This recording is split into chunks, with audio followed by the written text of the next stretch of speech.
Une fois que la cyberattaque est passée, on n'essaye pas aujourd'hui de dire voilà, s'il y avait une faille dans le système, c'est de la faute de et ça retombe sur la personne qui n'avait pas vu la faille. Est-ce que c'est quelque chose qui arrive aujourd'hui ou... Alors moi, je vais vous donner un exemple qui m'a été donné par une PME en fait. Ils ont fait l'objet d'une arnaque au président et donc il y a un des collaborateurs qui a validé une transaction. Il se trouve que la PME a survécu à cette. Ils se sont aperçus. C'était une fois, ils ont réussi à survivre. Et le dirigeant m'a dit, on a fait le choix de ne pas le dire au reste des collaborateurs pour pas mettre à mal cette personne. Parce que, en fait, on s'est dit que si cette transaction avait pu être passée, alors c'était un montant entre guillemets raisonnable, acceptable par rapport à la taille de l'entreprise, son chiffre d'affaires, etc. Mais ça n'empêche qu'ils ont perdu de l'argent et que ça leur a fait mal quand même.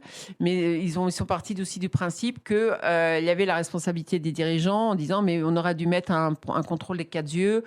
Comment se fait-il qu'une collaboratrice, puis ou un collaborateur d'ailleurs, peu importe, puisse tomber dans le piège et puisse faire la transaction sans passer sans vérifier, sans traverser le couloir, ouvrir la porte en disant mais est-ce que vous passez un coup de fil en disant est-ce que vous êtes sûr, est-ce que c'est bien vous, ça m'étonne, etc. Donc ils se sont sentis responsabilité partagée et dans la volonté de protéger cette personne pour pas que les autres collaborateurs disent ah bah t'as vu, elle a fauté entre guillemets.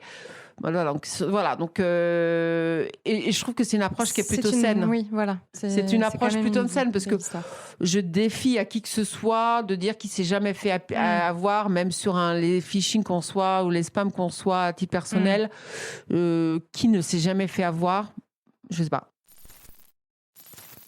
Merci à tous d'avoir suivi cet épisode du monde de la cyber. Si vous êtes arrivés jusqu'ici, c'est que vous commencez à bien accrocher à ce podcast. Alors si vous voulez découvrir les coulisses et être au courant de toutes les actus, je vous donne rendez-vous sur notre compte Instagram, Le Monde de la Cyber.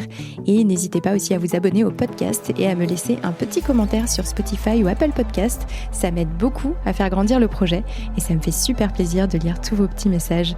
Merci à vous et à très vite dans Le Monde de la Cyber.